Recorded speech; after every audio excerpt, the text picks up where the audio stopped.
یہ حدیث آپ نے بھولنی نہیں، یہ تنہائیوں میں یاد رکھنے کی روایت ہے، یہ تنہائیوں میں پڑھنے کی روایت ہے۔ یہ اپنے ذوق کو تازہ، جو لوگ کہتے ہیں نا وجد سرور کیف میں جانا چاہتا ہوں، وہ مشکات شریف کی اس حدیث کو دیکھے۔ اللہ کے حبیب علیہ السلام نے فرمایا لوگوں میں تمہیں بتاؤں قیامت کے دن اللہ تعالیٰ بندوں سے پہلا سوال کیا فرمائیں گے اور بندے اس کا جواب کیا دیں گے؟ یا رسول اللہ کرم فرمائیے، بتائیے۔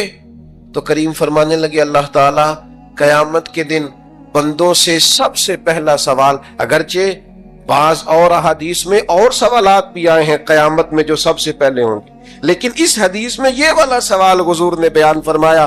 حضور فرمانے لگے اللہ قیامت کے دن اپنے بندوں سے سب سے پہلا سوال یہ فرمائے گا، کیا تم میری ملاقات کو پسند کرتے تھے؟ اوئے ہوئے ہوئے، کیا تمہارا ملنے کو جی چاہتا تھا؟ کبھی اے حقیقت منتظر نظر آ نہ لباس مجاز۔ اقبال کہتے ہیں تیرے کرم اتنے ہیں دل کرتا ہے تجھے دیکھیں، کبھی کبھی اے حقیقت منتظر نظر آ نہ لباس مجاز میں، لاکھوں سجدے تڑپ رہے ہیں میری جبین نیاز میں، تمہارا دل کرتا تھا مجھ سے ملنے کو؟ حضور فرماتے بندے عرض کریں گے مالک بڑا دل کرتا تھا۔ تو پھر اللہ فرمائیں گے یہ گفتگو کی معنویت تو دیکھو یار، اس کا حسن تو دیکھو۔ اللہ پھر پوچھیں گے کیوں دل کرتا تھا تمہارا؟ دل کرتا تھا تو کیوں کرتا تھا؟ عرض کریں گے مالک اس لیے کہ ہمیں امید تھی کہ تم معاف بھی کر دے گا، رحمت بھی فرمائے گا، اس معافی کی امید پر دل کرتا تھا تو ملے۔ حضور فرماتے ہیں پھر رب فرمائے گا مجھ پر واجب ہے، میں نے اپنے کرم سے واجب کر لیا ہے کہ آج تمہیں جنت عطا کروں گا۔ یہ جو ملاقات ہے نا، ملاقات کہ وہ ملیں گے، ان سے ملاقات ہو۔ عمر بیت گئی نا نام جپتے، عمر بیت گئی نا تذکرہ کرتے۔ ہم سے بھی لوگ پوچھتے ہیں کیا کمائی کی، کیا زندگی میں حاصل کیا؟